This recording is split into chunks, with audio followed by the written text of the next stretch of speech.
नमस्कार। आज हम एक बड़े ही अनोखे गांव चल रहे हैं, बड़का पुरवा। हाँ, और वहां पहुंची फुलवा बुआ शहर से कुछ ऐसा लेकर जिसने सबको हैरान कर दिया। बिल्कुल, एक चमत्कारी साड़ी। ये जो पूरा किस्सा है, ये हमें फुलवा बुआ की चमत्कारी साड़ी नाम की कहानी से मिला है। तो आज इसी दिलचस्प कहानी की हम थोड़ी पड़ताल करेंगे, है ना? हाँ, देखते हैं क्या है इसमें। तो भाई, खबर फैली गांव में। अरे खबर रुकी कहाँ? जैसे जंगल में आग लगती है ना, वैसे फैल गई। कोई कह रहा था चमत्कार है, कोई कुछ और पप्पी काकी, उनका तो अलग ही कहना था।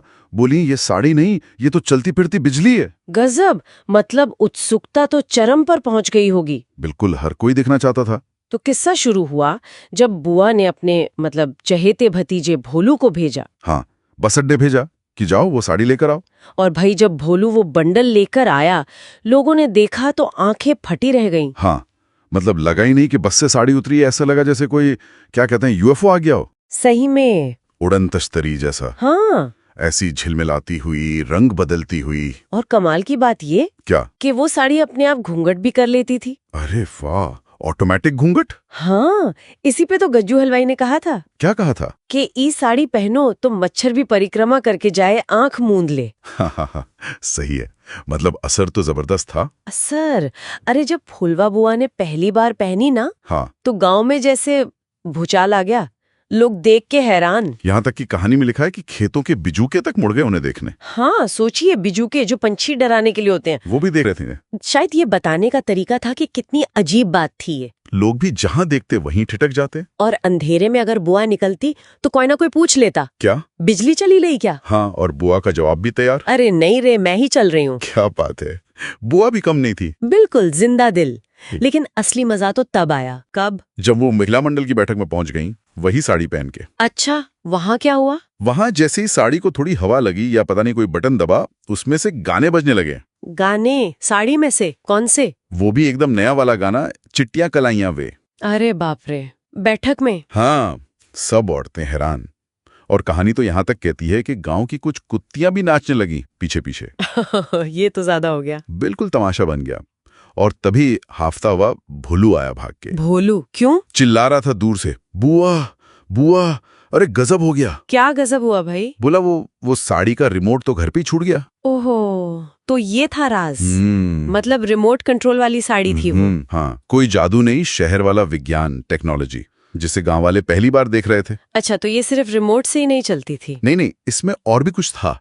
सेंसर लगे थे। सेंसर? कैसे सेंसर? तालियों की आवाज से रंग बदलते थे। सच में? तालियों से? हाँ, जैसे मान लो पप्पी याकी ने ताली बजाई तो साड़ी हो गई हरी। गज्जू हलवाई ने ताली ठोकी तो लाल। क्या बात है। और जब भोलू ने उसने जोश में आकर दोनों हाथों से जोर जोर से तालियां बजा दी, तब क्या हुआ? साड़ी एकदम डिस्को लाइट बन गई। झप झप झप झप, जैसे शहर का डिस्को गांव आ गया हो। हाँ, ये तो कमाल का नजारा होगा। गांव की सादगी और शहर की ये हाईटेक चीज। हाँ बिल्कुल, एक तरह का टकराव ही था ये। जो चीज शहर में शायद आम हो, हाँ, वो गांव में पहुंचकर अजूबा बन गई। कौतूहल, आश्चर्य। लेकिन गांव के जो बड़े बूढ़े थे, सरपंच वगैरह, उनको ये सब रास नहीं आया होगा? नहीं, बिल्कुल नहीं। हाँ? मामला पंचायत में गया। सरपंच थोड़े संजीदा थे। उन्होंने कहा, भाई ये जो साड़ी है, ये हमारे गांव की सीधी सादी सभ्यता संस्कृति के लिए ठीक नहीं है, ये खतरा है। खतरा? साड़ी से? हाँ, मतलब उनका ये मानना था।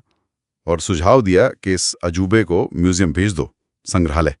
अच्छा, तो बुआ मान गई? बुआ समझदार थी, मान गई, लेकिन जाते जाते भी अपना अंदाज दिखाया। क्या कहा उन्होंने? बोली, ठीक है सरपंच जी, भेज दो म्यूजियम, पर अगली बार शहर जाऊंगी ना, हाँ, तो अपने लिए सेल्फ आयरनिंग साड़ी लाऊंगी, जिसे इस्त्री ना करनी पड़े। क्या बात है। मतलब वो तकनीक से घबराई नहीं? नहीं, बिल्कुल नहीं, बल्कि उसके मजेदार पहलू देखने को तैयार थी। तो इस कहानी का सार क्या निकलता है?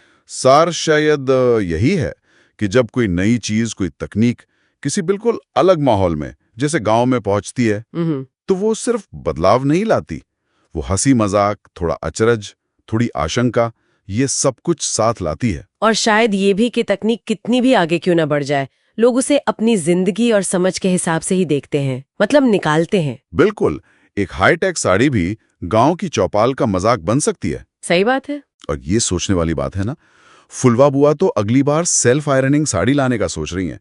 पर जब ऐसी नई चीजें आती हैं जो शायद सुविधा के लिए बनी हों, हाँ, वो जब हमारी पुरानी जीवन शैली, हमारे रीति रिवाजों से टकराती हैं, हाँ, तो हम क्या करते हैं, कैसे अपनाते हैं उन्हें? हम्म, क्या हम सिर्फ उनका फायदा देखते हैं या फिर बड़का पुरवा वालों की तरह उस अचरज और मजाक को भी जगह देते हैं? हाँ, वो संतुलन कहाँ मिलता है, ये एक सवाल